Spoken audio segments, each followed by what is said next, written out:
Good morning. Tyrone and Cynthia Temple seem like an ideal couple. They're young, up and coming, and looking forward to having children. But three miscarriages have left Cynthia emotionally frail. And when her father shows up for a long awaited reunion with his girlfriend in tow, things go from foul to foul play. The play is very much an emotional roller coaster for the audience. The show deals with situations of mistaken identity, time lapses, and hidden motivations.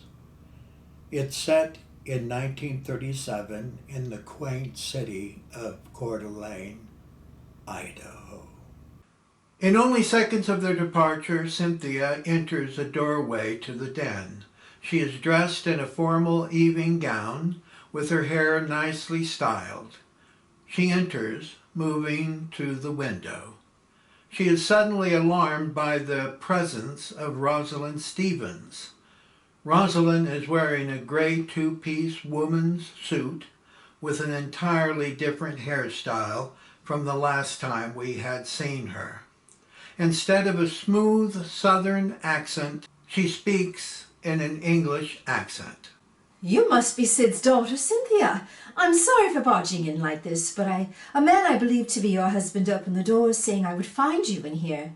Forgive me for not introducing myself. I'm your father's fiancée, Rosalind Stevens. Rosie? I'm sorry, what did you call me? Rosie, where did you run off? I apologize for laughing, but I haven't been called Rosie since I was in boarding school. Where's my father? Good question. He gave me instructions to meet him here. We unfortunately had to travel separately. Why are you talking like this? Like what? Where's your southern accent? Excuse me? You complained about your shoes, remember? I'm confused. Perhaps you're mixing me up with someone else. Why are you acting like this, Rosie? Maybe we should find your father. Maybe he will be able to bring some sense to this problem. What problem? A matter of mistaken identity. Are you saying I don't know you? Yes, putting it politely, that's exactly what I'm saying. You're Rosie. Your mother and father live in Lamar County, Georgia, the buggy capital of the South, and you've always wanted to run with the bulls in Spain. Rosalind attempts to graciously excuse herself from Cynthia's company. Excuse me, please, but I need to freshen up. Would you please direct me to the ladies' room? Cynthia stands abruptly in her path. Tell me why you're doing this. Rosalind, choosing not to incite Cynthia any further, decides to sit on the sofa. On second thought, we should sit and wait a while for your father to arrive. Why are you doing this, Rosie? Without being argumentative, I haven't the slightest idea what you're talking about.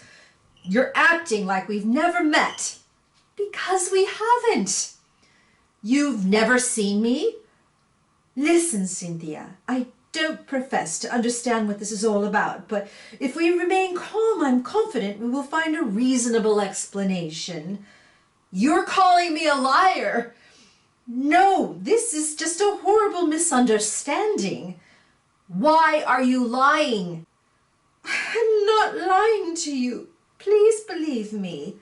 How dare you come into my house and play this insidious game? Tyrone enters the den and quickly intervenes. Ladies, what seems to be the problem? She's a filthy liar and I want her out of here. She's our guest and your father's a fiancé. She's driving me crazy. I want her out of here.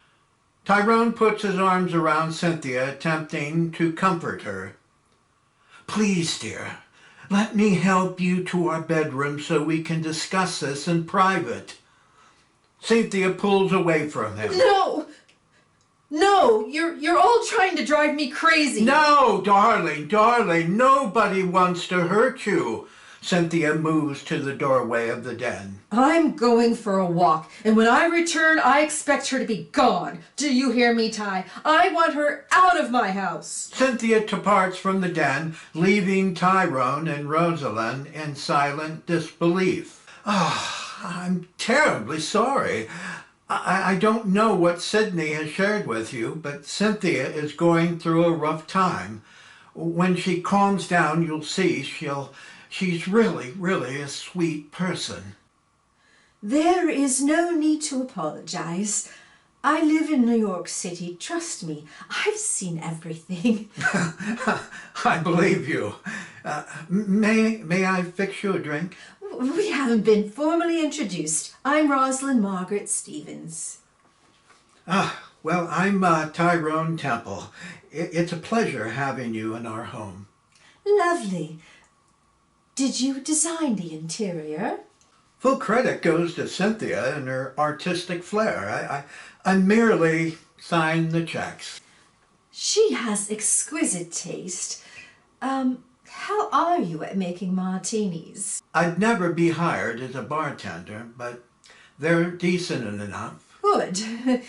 2 green olives and a twist, please. Tyrone goes to the liquor table and prepares 2 martinis. How do you spend your time in New York City?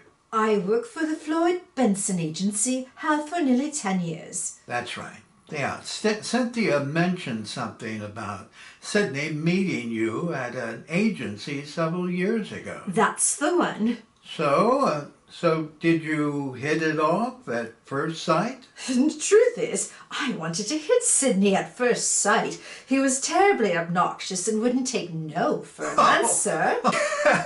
He's quite the persistent fellow. To a fault. I still can't understand how he received representation from the agency. It certainly wasn't his looks or less an impressive resume. That's rather harsh, coming from his fiancée. Marrying him doesn't forfeit my personal opinion.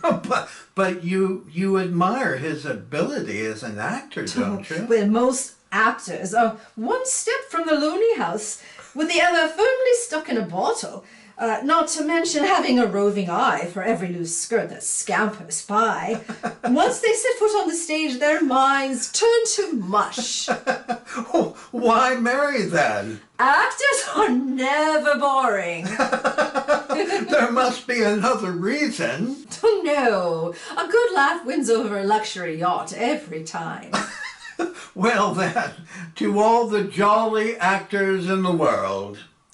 Standing in the doorway of the den is Sidney Lewis Wellborn. I'll drink to that. Well, if it isn't King Lear in the flesh. Hello, Rosalind. I hope your trip was enjoyable. Well, you know I hate traveling alone by plane. Your office should have given you the week off and you could have traveled by train with me. Tyrone moves to Sydney, filling his glass with more whiskey. Have you seen your daughter yet? I have 2, remember? Oh, thank you for the whiskey. Thank you, sir.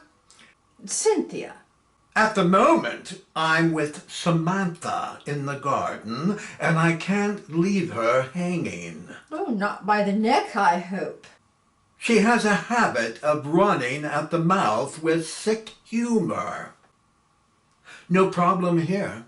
No, I don't mean to be obtrusive, but Cynthia is the one who needs you. Why? Her demeanor is rather sour. In what way? She's as delusional as a 3-ring circus in an opium den with the windows shut. Oh, careful with your description about my daughter. Truth is, she does suffer from delusional behavior. I briefly mentioned it to you in my last letter, Sydney. I don't recall anything of that nature. You simply described her having deep depression. I'm confident that I did, in fact, spell out clearly her condition. But it's senseless splitting hairs over it. Either way you boys toot your horn doesn't change the fact that the loony bird has flown the coop. Rosie, shut up. Oh, you remind me of Humphrey Bogart when you talk like that. I don't care if I sound like Ethel Barrymore. Muzzle your mouth, will you? Well, really, I'm not offended by anything she said. Sydney turns and gives a chilly stare at Tyrone. Did I ask if you were offended? No. I didn't think so. I was only trying. Amelia Earhart was only trying to fly around the world. And where did that get her? What does Amelia have to do with Cynthia's condition? When I'm arguing with my fiancé, I don't appreciate being interrupted from the bum's bleachers. Well, that was rather tacky, Sid. Yes, it was. And why don't you two enjoy your martinis while I return to my confessional in the garden? Sydney begins to depart from the den. Sydney, I love you. Sydney stops and turns, tipping his glass in her direction. I love you too, darling. Sydney leaves the den. He's a colorful fellow. Oh, an original. How's your martini? Quite good. You might have a new occupation to fall back on. What is it you do for a living? I'm a business attorney. Nothing as high-end as those you're accustomed to in New York, but I have a deep passion for the law just the same. I wouldn't belittle yourself. Most of those creeps in New York City are nothing more than mouthpieces for the mob, having one hand in their hip pocket and the other in yours and mine. Thank you for your vote of confidence.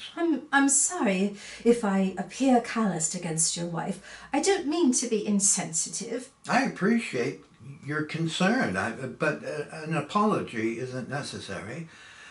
Did Sydney share any information with you about her? Yes, a little. The poor dear must be heart-stricken. What is her prognosis? Generally decent, providing she gets the required rest. Our doctor, Dr. Brown, he believes she'll regain full emotional capacity within 3 to 6 months. Although her moments of delusion are perplexing and have me deeply worried. Understandably so. Does she have a history of this disorder? No, never. The slightest tendency would suggest her present behavior. Cynthia has always been refreshingly calm and manageable in all emotional climates. I must admit there are times I wonder if she still is the woman I married 7 years ago. It must be difficult for you. One must make do, I suppose. My only hope is that she fully recovers as the gentle person I've grown to love. May I freshen your martini? Please. Tyrone moves to her side, retrieving her martini glass. It's commendable how Sydney responded to my request.